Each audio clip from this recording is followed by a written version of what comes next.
Namaste, everybody.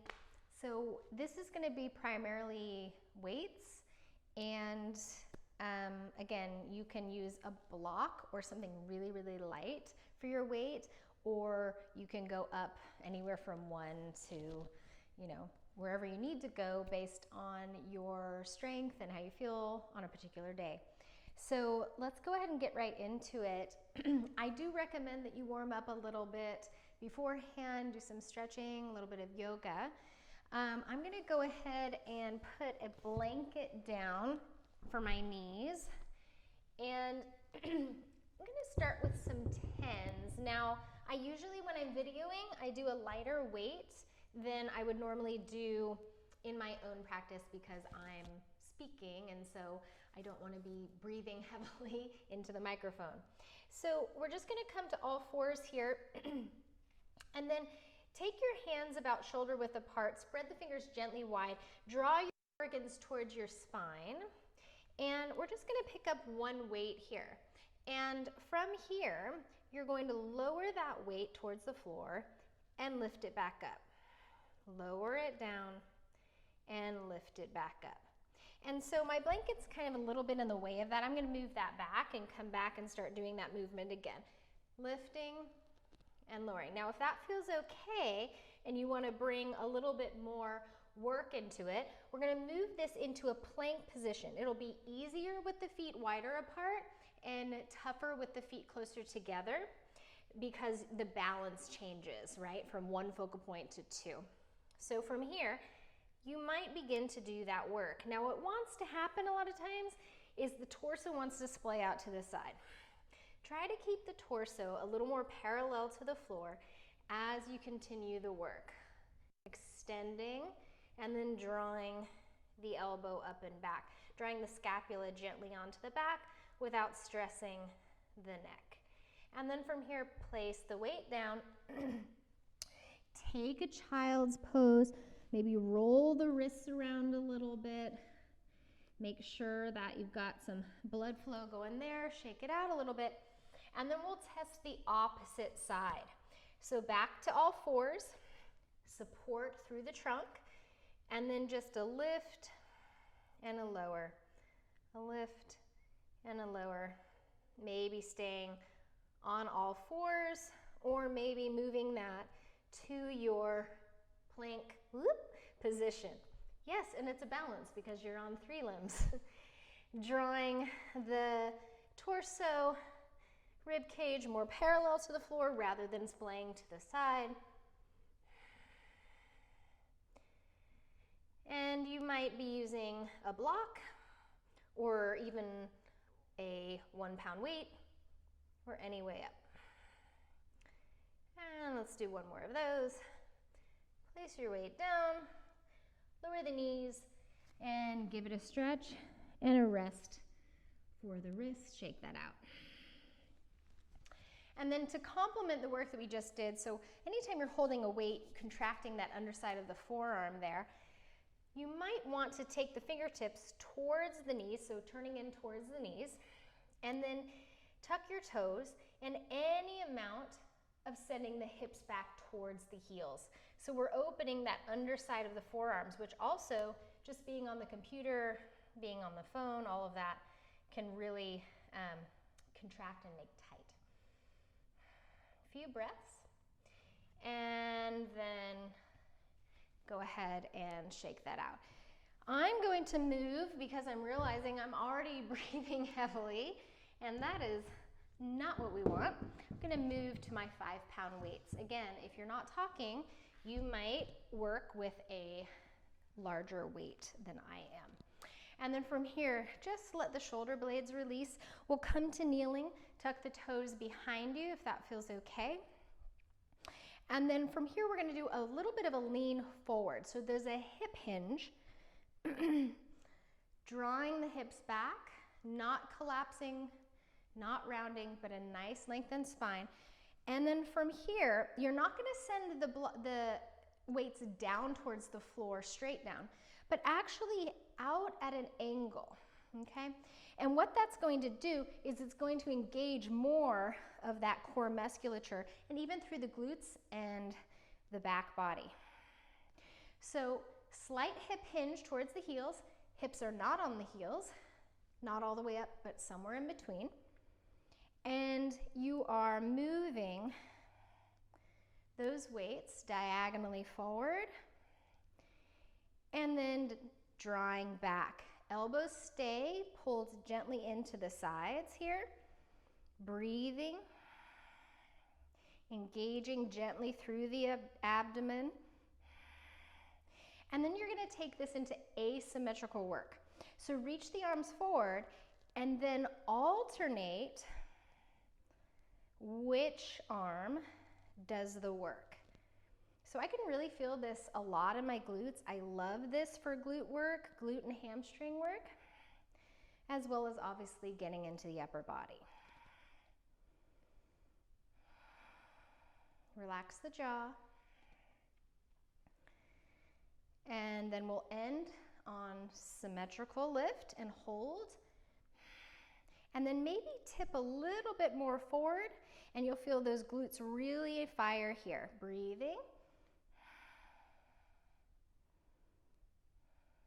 And come all the way back up, hips over the knees, arms down, shake that out a little bit here. Then place your blocks to the sides and let's send it back into a child's pose. Toes can be together knees can be together or separated. If you prefer a downward facing dog, feel free to move into your downward dog, opening through the entire back body.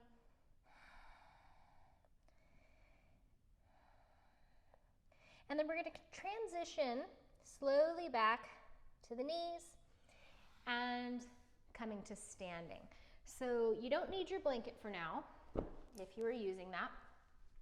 You do need your whichever weights you decide to use. And then we'll go ahead and go a little wider than sitting bone distance apart with your feet, if that feels okay. I feel a little more balanced with a little wider stance than kind of being here. Little softness into the knee joints. And then we're gonna do my least favorite, well, there's two. We're gonna do one of my least favorite moves, okay? And what that is going with a long lever, your arms out to the sides, or what's next, forward in front of you, okay? So this becomes a full body movement because you're not holding the weight near you and it's coming out and you're having to stabilize even through your center. So we're gonna alternate from a side lift and lower to a front lift and lower. Do you have to go all the way to shoulder height? Absolutely not. Do you need to use any weight or even this much weight? Absolutely not. Good. And then one more each side, or each way rather. And then all the way down. And then shake that out. Widen your stance. And now let's move a little bit of relaxation and stretch to the jaw, the neck. Always getting a snapple and a snapple? No. A snap and a crackle through the neck when I do that. And then we'll go ahead and move to my other least favorite movement, okay? So from here, bend the elbows. I'm gonna show you from the side here that I'm not way up here, but I'm more roughly 90 degrees. And then from there, we're gonna do a bit of a fly. So we're gonna keep the elbows bent 90 degrees and then reach the elbows up roughly shoulder height. So moving this work into the shoulders, not hardening out or hyperextending through the knees and not over clenching the glutes. Keeping that breath thorough.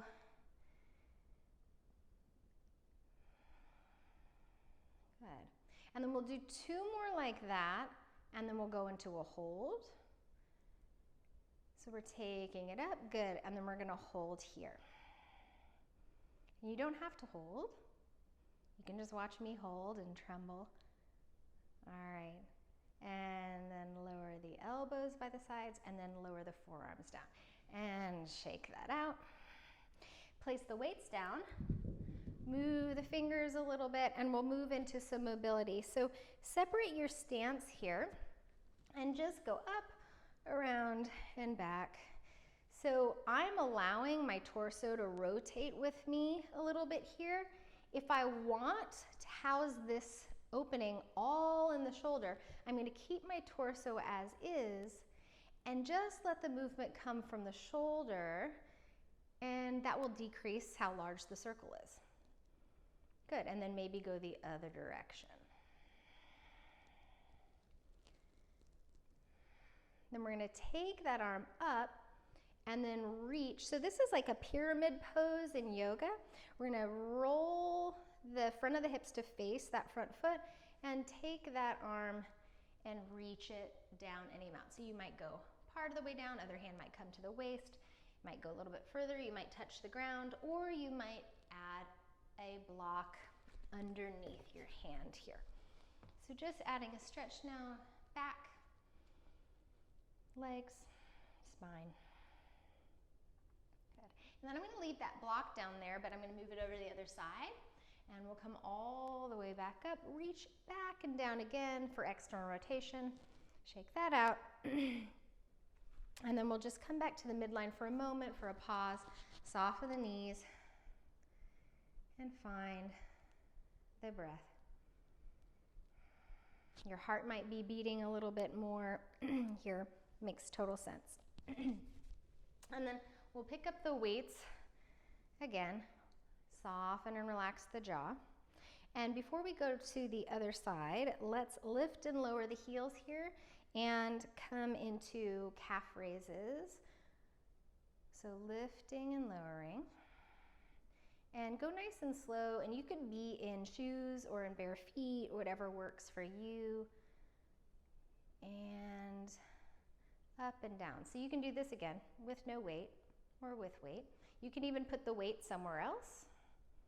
Okay, you could even bring the weight overhead. So that makes it a little bit tougher, and the heart rate is gonna beat a little bit faster with the arms above you here.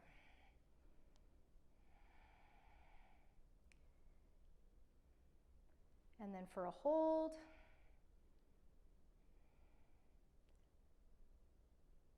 and lower the heels down, bend the elbows in, lower the forearms, and shake that out. Place the weights down, and then again, you'll have the opposite foot forward, and let's just come into some shoulder stretch for the other side. Again, I'm allowing my torso at the beginning to follow along with my shoulder and hand. And then now I'm going to restrict that movement a little bit here so that I'm isolating more of the opening through the shoulder joint. And reversing that direction. And then we'll come in for that more pyramid pose. So separating the feet, kind of like they're on train tracks. Other hand might come to the waist, reach, and maybe you'll add that block under your hand.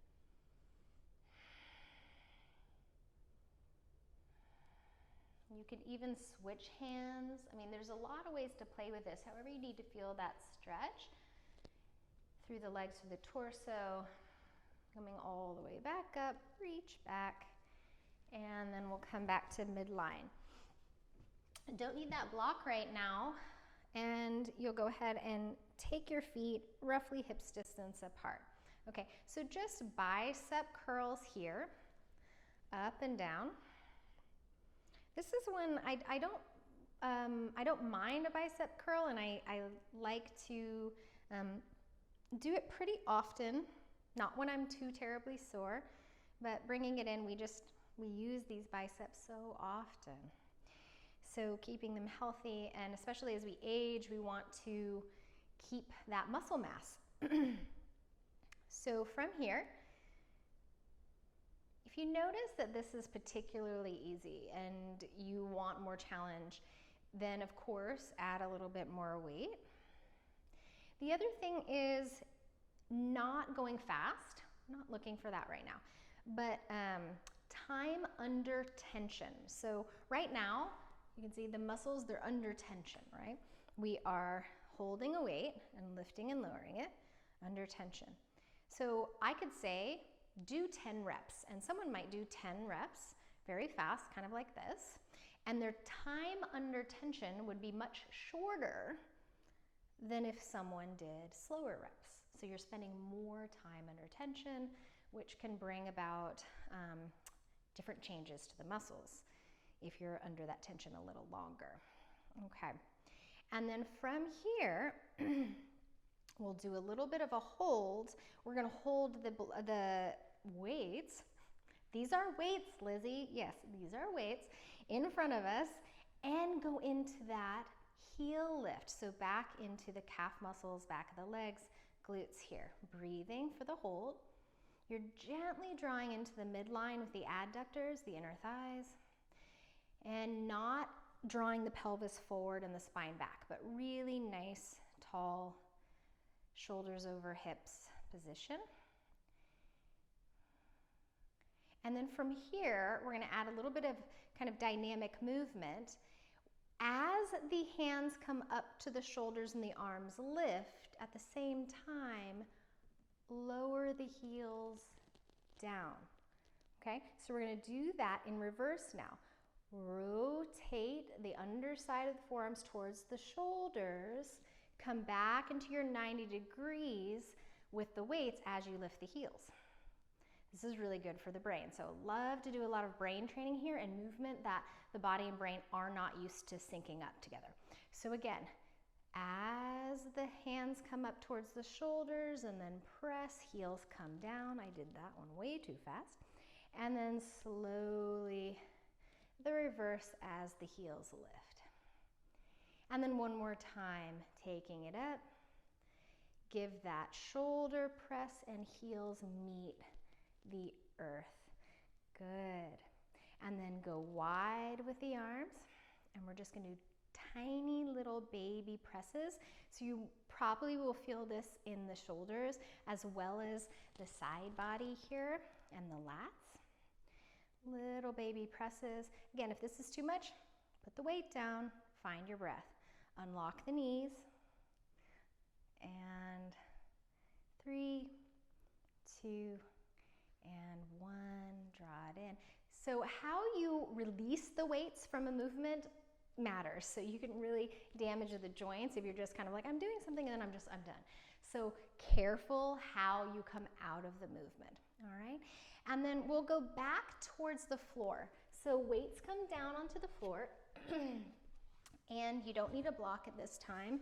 I always pad my knees so they're kind of tender. So I always have my trusty yoga blanket handy. And from here, we're gonna do a little bit of a hover with a walk, okay? So this can all be done on all fours, no weights at all, and it can also be done without a hover at all. So I'm gonna show you actually what that would look like. What that would look like is all fours, support, and I'm going to move back and forth in a slow crawl, alternating the hands and knees, okay? And back and forth. And in fact, since we're doing a crawl, I will remove that blanket. I'm super professional, which is why I said put a blanket down and then realized no, don't put a blanket down. Just only expect the best. All right, so here we go. I'm gonna do a little crawl first with the weights now and not hovering the knees. So it's slow and controlled, and we're back into this sort of crawling. And as adults, we don't do this very often, but our bodies were made to do this crawling action. And then of course, moving backwards is something we don't do very often either. We trust that frontal plane. We trust the direction where our eyes are. Okay, so stay with this, or if you're ready to kick it up a notch, lift and hover your knees. So this is very different, all right? It reminds me of like Mowgli from the Jungle Book. That is very different than hovering here, which is going to really require some stabilization through the core and a little more work. So try to hover the knees pretty low and then work. And I'm not even going to overly instruct what the movement is. What I want is for you to move forward and back in some semblance of a crawling motion without overthinking it. Just let the body find its way, okay? And so you'll find that the quads, this becomes a big time core and quad workout. I'm getting a lot more warm. And then we'll come all the way back. And then we'll hover here, breathing in that hold, and transition to a downward dog from here. So taking the hips up and back. So you can definitely keep your weights and have your hands on there as long as they're not slipping. You don't have to.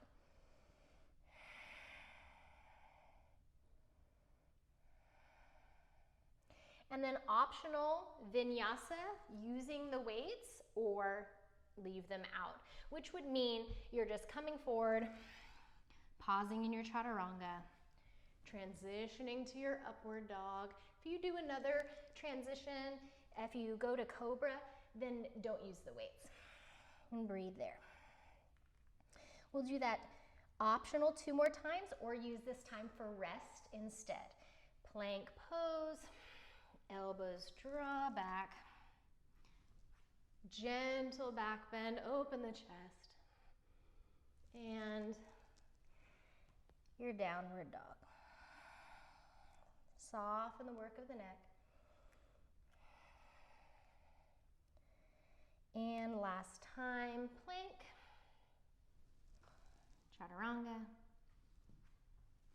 upward dog, slow, steady transition, downward dog. Lower slowly down. And just a little note here that I didn't mention at the beginning. I like weights that have flat surfaces to use for this type of purpose instead of round edges where the weight is. So you might look for those. All of mine have flat surfaces to some degree. Some are a little bit more than others. I like the really obvious flat surfaces. All right, and then from here, still from that all fours position, okay? Here's where, ta-da, I'm actually correct about this. A blanket might be useful. Imagine that. And we're gonna change some of the movement that we did in one of the other videos, and we're gonna cross the midline. We're gonna go under us, okay? Does it have to go far across? No. So, stabilizing here, and we did this, I think, earlier in this video too. We're gonna take it back and lower down. So remember this, right? And then from here, it's gonna be up, down, and across, back, up, down, across, back. Now I'm going to show you from the front that I'm not going very far across whatsoever. So I'm going up, down, across. So I'm getting into a different part of the shoulder and the core. And a few more times. Up, down, across. When I go across, I'm not setting the weight down. It's not touching the floor. Up, down, hanging across, and back to where I started. Let's do the other side. Stabilize first, breath first, up, down, slightly across the midline, and back to hanging. Lifting, drawing down, crossing the midline, back to hanging. So again, you've probably figured out, like I've given the option before, that if you can do that on all fours, you can absolutely do that from a plank position, if you want.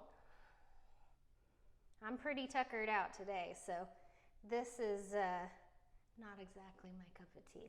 I'm gonna go back and do the last two in all fours.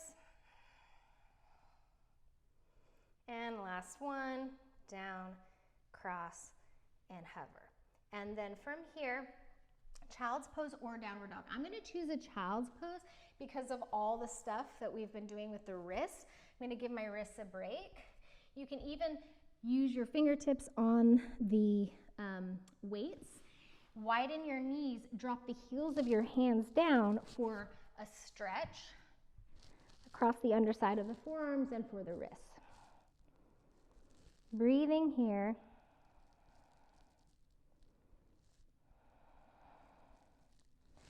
And then rising back up. So most of what we've done is upper body strength, upper body and core and some back, and mostly the back of the legs. So we did our calf raises, hamstrings, glutes, that kind of thing. That also added the element of balance. By the way, this video today is brought to you by Dayquil. I'm just kidding, they're not a sponsor, but been drinking that poison today because of getting over sickness. So sorry about the voice.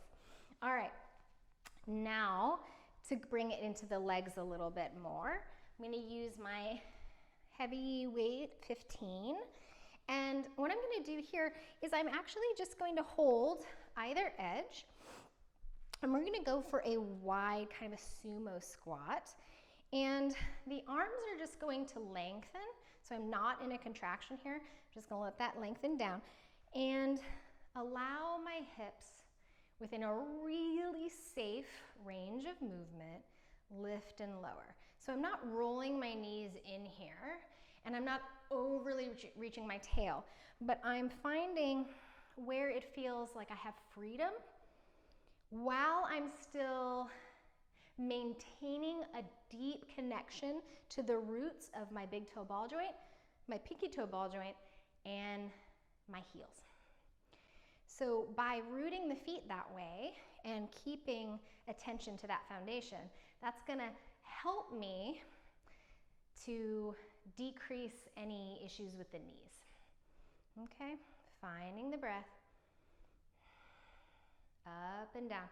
You never want to go lower than your knees, and I generally stay a little bit higher than my knees when at my lowest height. And then we'll move into a hold. So this is working obviously the legs, the glutes, the heart muscle, external rotators, adductors, I mean, a lot. Press into the heels just a little more now. So when you do that, you'll feel the inner thighs just wake up a little bit more. So sometimes we just put all the weight more towards the ball joints. Wake up those heels, press them down. Breathing here. 2 and 1. This reminds me of when people take yoga photos and they're in like an upside down pretzel and they have a serene look on their face. It's a lie. It's a lie. So that did not feel serene. And now we're gonna move into the triceps. So I think for the purpose of the video, I'll move to a 12-pound. If you wanna change your weight, you can do that with me now. Especially when we're moving into, these are kind of small, we were big muscle groups, we're moving a little bit in a smaller muscle group. Start with a smaller weight first, see how you do, and then increase if you want to. Don't go big and then back off. I mean, you can, but I'd rather you start smaller. So from here, I'm gonna hold both ends of my block. I'm going to stand with my feet, hips distance are a little wider, take the block up. I know it's out of frame, but it's still there. Soften the knees. And then instead of taking my shoulders and elbows forward, I'm gonna attempt to keep my humerus bones, my upper arm bones up, and only move the block behind me and then back up. Behind me. Now, how far behind you go with your block is really up to you. I would say you know, getting it roughly to 90 degrees or maybe even a little bit more. And the whole time, I'll show you from the front, I'm not trying to take my elbows to the sides, but rather I'm wrapping the triceps forward, elbows up, and just going up and down here. Breathing. So this is kind of deceptively easy. You look at it and you think it's not too bad. It's pretty tough, especially, I just noticed I let my elbows splay out. Don't do what I did. Keep drawing in and keep it slow and controlled with the breath. And then kind of the lower you let that go, the more you'll feel it in the back and the harder it will be to eventually lift it up. So working into those triceps and bring it back up. Again, pay attention how you lower the block. This isn't a block, it's a weight. Back down to your chest. And then from here we'll move into a hold, a squat hold. So come into a squat and locate your breath. And the same thing as you did in your sumo squat before, find your roots. Find that tripod of the big toe ball joint, pinky toe ball joint, and heel rooting down. Breathe here. Now I'm gonna add an optional lift if you have no knee issues and you would like. You're gonna keep the bend in your knees, but lift your heels. Breathing here. Of course, you can go lower if that feels right for you today. Alternately, you can do this without a block and with the heels down, and even a higher squat, so you're not down quite so low. Then slowly lower the heels, lift the block, breathe. We'll lift the heels one more time with the arms raised. Drawing the low belly in and up. Pelvic floor supportive here.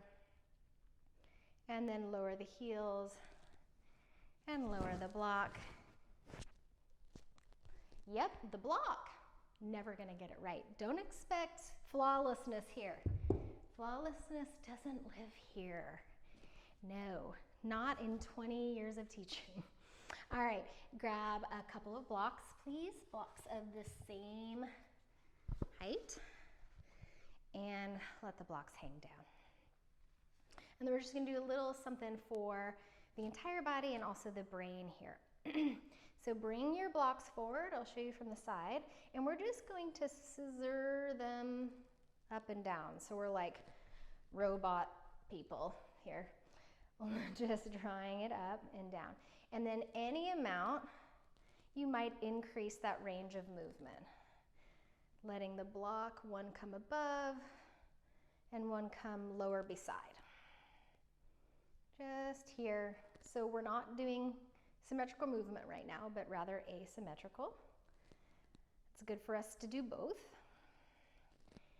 And then from here, bring both blocks forward. These are actually blocks, Lizzie. And lift your heels again, so there's a bit of a theme today. And we're just going to more quickly shimmy these blocks up and down. So what is that doing? That's making us balance differently because there's movement and we have to stay stable, and it's making our core work harder. So move those blocks, also probably lats and side body, shoulders. Pretty quick movement here. Good. If someone walks into the room right now and sees you doing this, they won't think a thing about it. Yes, they will. They'll think you're weird, because you are, because I'm making you weird. All right. And then lower the blocks, lower the heels, and soften that out. We'll move to the ground. I love to use a blanket for any time I come onto my back, tailbone, anything like that for some padding. And we'll just do one little exchange here, and then we'll be closer to done. Hurrah, hooray. So pick a distance. So if you're pretty broad in the hips, you might go a little wider. I'm gonna go, I think I'm gonna go to the skinniest section, the most narrow. And all I'm gonna do here is fine. 90 degrees, where roughly my knees are over my hips. And I'm just gonna add a little lift and a little lower. So I'm not splaying my elbows to the sides, but rather rounding a little bit up, organs towards the spine. And then if I like, I might decide to draw in and then increase the movement away from midline by keeping a 90-degree bend in the knees, but allowing the knees to draw away from center. Curling up and drawing back. Now, that's your option here. Another option would be to have the feet on the ground, okay? And just kind of do more of a classic lift and lower. And then if you want a little bit more, block exchange. Block goes whatever distance apart you want in between the feet. And you'll bring the feet towards you. If flexibility allows, grab the block. You'll take the block away from you and the legs away from you. And then you'll bring it all back together. Exchange the block from the hands to the feet. Arms go back. Feet go away. And you'll come back up and exchange again. Now, how far you take the arms and legs away is up to you. It's up to how that feels in your low back, the amount of strength you feel in that you have that day. So I'm going to show you that I might just do something. I've already decreased my range a little like this. And of course, you could take from what we did earlier and do something like this.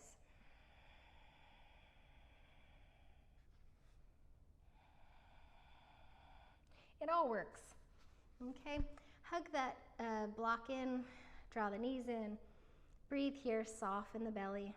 Let the whole section of abdominals that just worked, let them release. Release the pelvic floor. Take the head a little side to side. And then release the block down. Now, if you want to do your own stretching, you can turn off the video right now. Maybe placing the lowest setting of the block under the sacrum, give a little bit of spaciousness to the hip flexors. Maybe even bringing the arms back or down. And then if it feels really good to you, you might draw one knee in and extend the other leg. So if I'm going to do that, I need to pay attention to if I'm overreaching my pelvis one way or the other, and find a nice in-between where I'm really active through that front extended leg, toes turned towards the ceiling, and reaching the femur down towards the floor. It's not going to touch because you have a blanket there. If you want even more, maybe you have a strap to strap up that front foot, or grabbing the back of the leg. For me today, I'm going to stay bent. And then drawing lower leg in and switching to the other side. Breathing here, extension through where we did a decent amount of contraction in those hip flexors. Actively drawing in and pressing the lower leg away. Release any overexertion through the shoulders or the neck or the jaw. And then hugging back in. Now, if you do like the feeling of taking both legs forward, again, I'm going to reposition that. Yeah. And then so that I feel like I'm not falling, okay, I might reach my heels away and my legs away. Breathing here. Opening that front body. It's very active, so this one isn't so much passive. And then let's come into a more passive pose, supported bridge, taking the feet in. So the block isn't on the low back so much or on the tailbone so much, but roughly in between those. And then placing the hands on the pelvis or the belly or heart and belly, closing the eyes. And just being. And taking a moment to be grateful that we have the ability to move and breathe in this way even if we modify the heck out of it, it all counts. It's all important work, beneficial and sweet. It doesn't have to be fireworks to be impactful in a good way. So feel free now to say bye-bye to my chit-chat and have yourself a relaxation, either full shavasana, maybe Viparita Karani, legs up the wall, a meditation, whatever it is that you need, even if you can only do 1 minute. Even if you think you're a person who isn't good at relaxation or doesn't like it, do 1 minute. 1 minute. Thanks so much for joining me. I will see you next time. Namaste.